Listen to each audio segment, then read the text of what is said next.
CM Revanth పై నిప్పులు చెరిగారు మాజీ MLA మెతుకు ఆనంద్.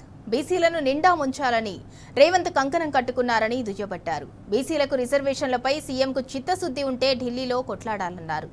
ఎన్ని నాటకాలాడినా స్థానిక ఎన్నికల్లో కాంగ్రెస్కు పరాభవం తప్పదని తేల్చి చెప్పారు. హస్తం పార్టీకి కర్రు కాల్చి వాత పెట్టేందుకు జనమంతా సిద్ధంగా ఉన్నారని మెతుకు ఆనంద్ స్పష్టం చేశారు. హైకోర్టులో వచ్చినటువంటి తీర్పు కాంగ్రెస్ ప్రభుత్వానికి, ముఖ్యంగా రేవంత్ రెడ్డి గారికి ఒక చెంపపెట్టు లాంటిది. ఇది అందరూ ఊహించినటువంటి తీర్పే. రేవంత్ రెడ్డి గారికి కూడా తెలుసు ఆయన తీసుకొచ్చినటువంటి 42% బీసీలకు రిజర్వేషన్ పెంచాలని ఏ జీవో అయితే తీసుకొచ్చిండో ఆ జీవోను కోర్టులో కొట్టేస్తారనేటటువంటి విషయం రేవంత్ రెడ్డి గారికి తెలుసు. తెలిసి చేస్తున్నాడు.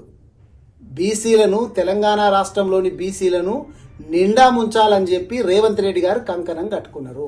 బీరకాయల నెయ్యి ఎంత ఉంటుందో, మైసూరు బోండాలో మైసూరు ఎంత ఉంటుందో, రేవంత్ రెడ్డి గారి మాటల్లో నిజాయితీ అంత ఉంటుందని చెప్పి మళ్ళోసారి తెలంగాణ ప్రజలకు అర్థమైంది.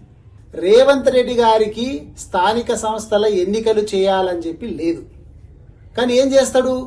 కోర్టు బెదిరించి ఎన్నికలు చేస్తావా చేయవా అని చెప్పి మెట్టికాయలు వేసేస్తే అప్పుడు పోవలసి వచ్చింది ఎన్నికలకు.